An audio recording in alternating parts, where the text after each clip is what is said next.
জিয়া রহমান বলেছিলেন যদি আমি দুর্নীতি বন্ধ করতে পারি, চুরি বাটপারি বন্ধ করতে পারি, তাহলে টাকা কোনো সমস্যা না। ঠিক তেমনি দেখেন আজকে দেশের সমস্যা, অর্থনৈতিক সমস্যা নিয়ে, বিভিন্ন সমস্যা নিয়ে আজকে সংকট মোকাবেলা করার জন্য তারেক রহমান চেষ্টা করছেন। তিনি কিন্তু বিচলিত না, হতাশ না, কিন্তু হতাশ বিরোধী দল যে কীভাবে হবে। আর ভাই কীভাবে হবে দেখেন তারেক সাহেব কীভাবে করে, ওয়েট করেন না, দেখেন না। কারণ তারা দেখছে 2 মাসে 3 মাসে তারেক রহমান যত কাজ করে ফেলছে, যদি 5 বছর সময় পায় তাহলে 5 বছরে এত কাজ করবে বিরোধী দলের বলার আর কিছু থাকবে না। এই কারণে এখনই তার এই কর্মের যে স্পিড এটাকে থামাতে চায়, তারা অন্যদিকে ডাইভার্ট করে দিতে চায়। সেই কারণে আজকে জনগণকে বলবো যে আজকে ধৈর্য ধরে আজকে তারেক রহমান কী চায়, মাননীয় প্রধানমন্ত্রী কী চায়, আজকে সেদিকে দৃষ্টি দেওয়া দরকার। আপনারা যে সমস্ত বিষয়গুলো দেখেছেন, আপনারা দেখছেন যে কোনো বিষয়ে আমাদের মাননীয় প্রধানমন্ত্রী শুনেন, যে কোনো শুনেন এবং সেগুলোকে বাস্তবায়ন করার জন্য চেষ্টা করেন।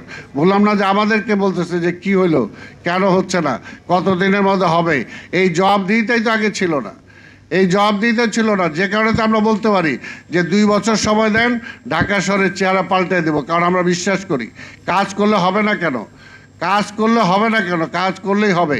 তো সেই কারণে বলবো যে আজকের সমস্যা নিয়ে এখানে আলাপ করেছেন, আপনারা অনেক কিছু আলাপ করেছেন, পানির সমস্যা নিয়ে অনেক কিছু কথা বলেছেন।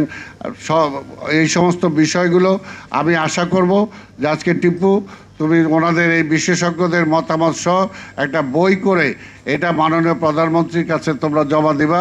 বুলবুল এটা আজকে সভাপতি, সে তো এই বিষয়ের সম্পাদক, এটা জমা দিলে নিশ্চয়ই তিনি এইখান থেকে অনেক কিছু সংগ্রহ করবেন। যদি আপনাদের সাথে কথা বলা দরকার হয় তাহলে উনি অবশ্যই কথা বলবেন এবং তার মধ্যে দিয়ে দেশ উপকৃত হবে। দেশের জন্য কাজ করছেন, দেশকে নিজের দেশ মনে করতে হবে। শহরকে, এই ঢাকা শহর সেদিনই পাল্টাবে, যেটা আমি সবসময় বলি। যদি এই ঢাকা শহরের আজকে এইখানে আমরা যারা আছি, আমরা চিন্তা করে দেখেন এই আবর্জনা যুক্ত কারা করে, আমরাই করি। যেখানে সেখানে ময়লা ফেলি, যেখানে সেখানে ময়লা ফেলি। এমন আছে যে ড্রেনের মধ্যে খেতা বালিশ পর্যন্ত ড্রেনের মধ্যে ঢুকায় দেয়, এই অবস্থা। আজকে পলিথিনের মধ্যে ময়লা ভরে সেটা ড্রেনের মধ্যে ঢুকায় দেয়। এইরকম অবস্থা হলে তাহলে ড্রেন তো উপচায় পড়বেই, তাহলে তো ময়লা দুর্গন্ধ হবেই।